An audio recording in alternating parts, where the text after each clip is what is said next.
we're on the air. Hey, welcome back, 10:05. Hello, Lacy. Hi, CJ. I was just telling Lacy how the barometric pressure has made me feel like I am back on Ambien again. Yeah. That was, years ago, but I just am like tunnel vision and an elephant stomping on my forehead. Mm-hmm. Well, and I was telling CJ that I had a pin when I arrived in this room, and I don't know where it is. I do have this Ziploc bag that I use. I wouldn't drive around with that.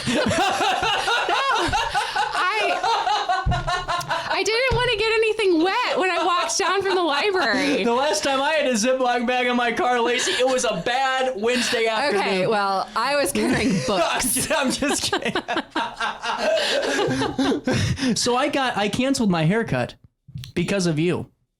Wait, why did you? You instilled paranoia. Instilled the biggest sense of paranoia I've ever had. So what happened with this axe murderer that became Sweeney Todd? Well, it was an attempted. Oh, attempted. Axe murder. Sorry. We can have a little bit of levity today because no one died. It's okay. He just wanted something off the top. All right, back to you, Lacy. All right, so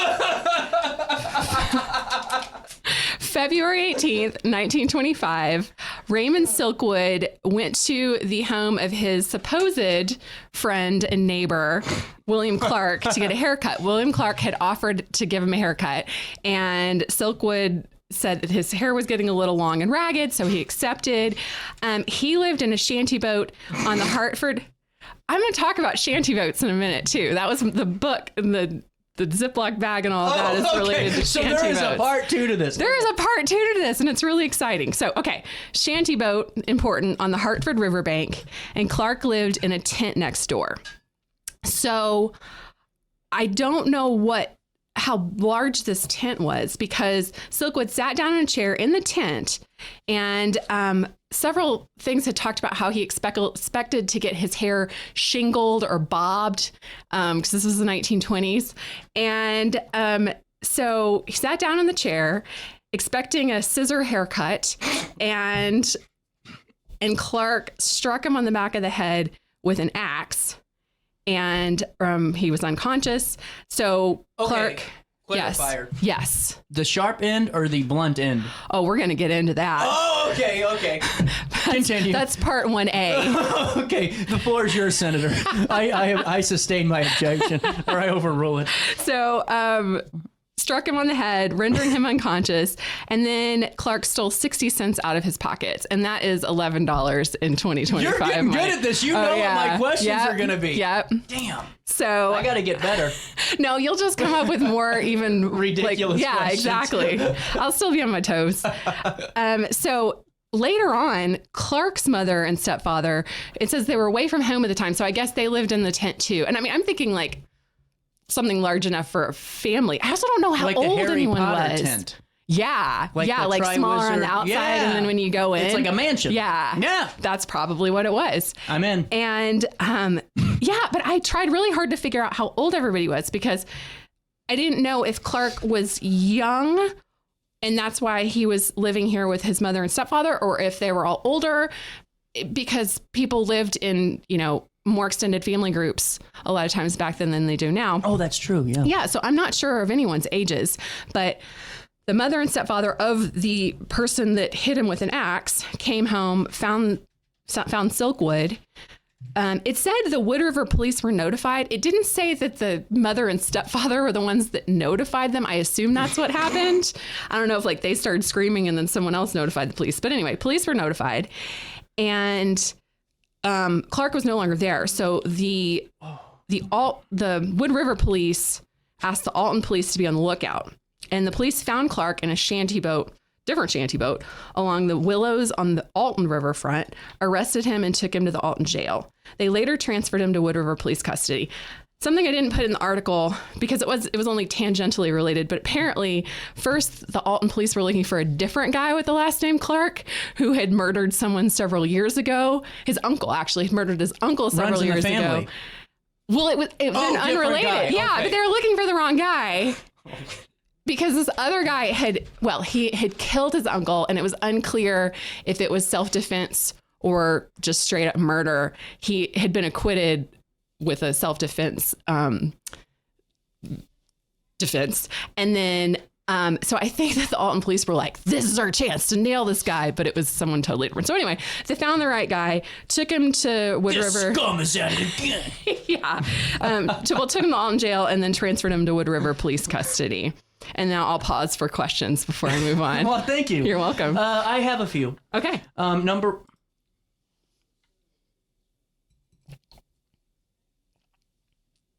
I feel like my coworkers forget that I actually have a job to do until 11 o'clock. Please refrain from slacks and emails until I have gotten like 50 today. I hate to be a jerk, but it's like, please, just give me some time here. Back to Lacy. We gotta talk about axes. Man, okay, so did he hit him with the sharp end or the blunt end? Okay, we're gonna get to that in the trial part of this. Oh, okay, so I can't ask that question You can ask it. I will just be answering it in a little bit. Okay, my other question is, had he gone to this guy before to get a haircut? I don't know, and I don't know if Clark would have done all this for essentially in our time $11. I don't know if it was premeditated. I don't know if he was trying to rob him. I don't know if he was trying to murder him, because Silkwood ended up with a 3-inch gash, but didn't die. So I don't know when along the way Clark decided to hit him with an axe and take his money. This Clark guy sounds pretty lazy. I mean, if you're going to do it, go for the full thing. I mean, it seems like he just kind of didn't want to put the effort in. I don't know. And his name was too common. William Clark. Well, no wonder the police were looking for the wrong person. I couldn't. Well, it's the same guy that found the West? Right. Like, I couldn't look for him. I couldn't see where the rest of his life went, like what path he went on after all this. I'm thinking this is the Clark that found the West. I mean, the timelines don't quite match up, but you know. But getting into this, so was it common? Like, did people have? This is a good question. When people got their haircut, did they have barbers back? Like, was it just you found whoever cut hair? Or like, I mean, they did have barbers, but there's also that like surgeon and barber combination of people. Like dentist. It used to be. Yeah. Like one person would do a whole lot of things. Yeah. And yes, there were definitely barbers at the time. I don't know how much it costs to go to a barber. I also don't know if I seriously doubt there was the same sort of licensing and training that you would have now. Yeah, I would doubt it. Because I know barbers and hairdressers now, like you have to go through a lot of training and, classes and stuff even in things like, bloodborne pathogens and stuff. Like you have to be trained and certified and all that. I don't think that was the case. I would say no. In the shanty especially in the shanty. Yes. Yeah. So let's get to the trial. Okay. They arrest this guy. Okay. We go to trial. Almost. Okay. Almost to trial. Oh, I got to say one more thing. Okay, so Silkwood was taken to the office of Dr. Charles N. Pence for surgical treatment. He revived enough to describe what had happened, so that's how they knew like who to look for. And well, I guess they probably already knew who to look for since he was in the tent of this guy. But anyway, then they got the details. And then there was this sort of judgy comment from the Alton Telegraph. Police find it hard to give credence to the almost incredible story of murderous assault and robbery by one friend and neighbor on another, but such is the story told by Silkwood, who bears the evidence of the axe wound on the head to support that much of the story. Police officers who made an investigation were of the opinion that the two men had been drinking and that Clark did not realize what he was doing. So then 2 days later, Silkwood sends in a letter to the Alton Telegraph that says, I was not drinking. And the surgeon will attest to that. I was not intoxicated when I came in. I had not been drinking. You're wrong about this. So I don't know about Clark. He might have been drinking. Okay. So we get to trial. Okay, I can't even ask questions yet. It's better for me just to wait. Okay, so the day after the attempted murder or whatever it was. Murder. Clark was arraigned in the Wood River Police Court and held for grand jury under a $1,000 bond / $18,000 in 2025 money on a charge of assault with a deadly weapon with intent to kill. But then they split it into 2 separate cases. Yeah, this was the part that was so confusing that I tried to like write it all out, and then I gave up because it was so confusing. So anyway, 2 separate cases, one for robbery and one for assault with a deadly weapon, tried separately. So on April 9th, earlier, he was acquitted in the robbery case. This is where it gets interesting. How did he not steal the 64 cents? I think that's pretty I think if we are going to say that he attacked a guy 9 times out of 10, I am going to go back in time and argue with these people. It gets worse. They paid off a juror. They only deliberated for 15 minutes. They paid off a jury. They got their hair cut from Clark for years. They knew this guy. He coached their little league team. They said there's no way he's going to jail. Okay, I read this article and I was so like livid and confused, and I didn't even know what to do. So, okay, this is an article from the day of the trial for robbery. And the whole entire thing, this guy gets acquitted because the jury agreed, or the defense argued, I don't even understand what happened, that because Silkwood only saw the shadow of an axe and could not definitively say that it was indeed an actual axe. I hate people. I know that they couldn't convict him because it was not proven to be an axe, since he just saw the shadow of it. And I was like, but he who cares what it was if he got hit in the head with a deadly instrument? Like, it doesn't matter if it's an axe or something else. So anyway, this is raising my blood pressure. I know. And also, what does that have to do with the robbery? Like, he still took the money. It doesn't matter. So my husband is a lawyer, and I was like, I don't understand. And he said that he was just speculating. He didn't want to come on the show and talk about this, but just speculating. He knew. I was ready for questions. No, I'm just kidding, Jeff. You're a wonderful person.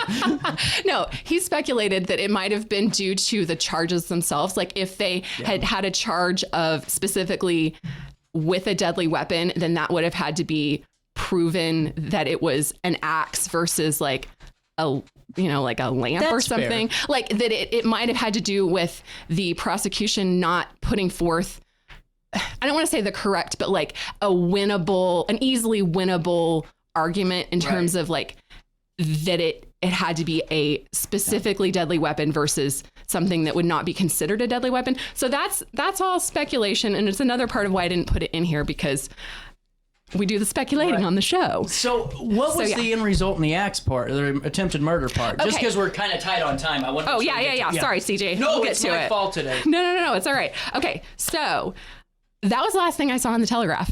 That was it. And I was, again, like, what is happening? Do I need to make any obvious comments, or can we just I think we've already heard CJ's shots the last few months. Luckily, there was an article in the RiverBender. The RiverBender did not exist at the time. There was an article in the Lawrence County newspaper in Lawrence, Illinois, that on June 17th, he was convicted of assault to commit murder and sentenced to 14 years imprisonment. That's right, Will! That's right! So justice was served. And that happened in Madison County as well. So Madison County did do the right thing on June 17th, and guy went away for 14 years. And they held, before he left for year 14, they actually stole another 64 cents from Will to get him even. This is a great story. Yeah, thanks. Good job on this one. You. I didn't have to ask any questions. It was just your time to shine today. Yeah. Lacy. I look forward to seeing you next Wednesday. Yeah, me too. I have a lot of energy drink going on. I am sweating profusely.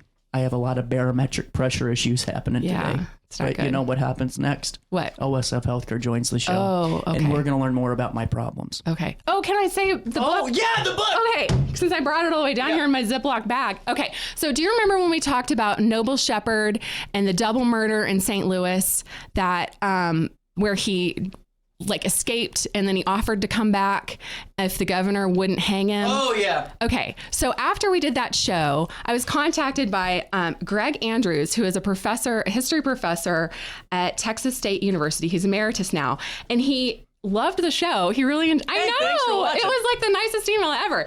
And he mentioned that he talked about that story, that event in his book, Shanty Boats and Roustabouts, The River Poor of St. Louis, 1875 to 1930.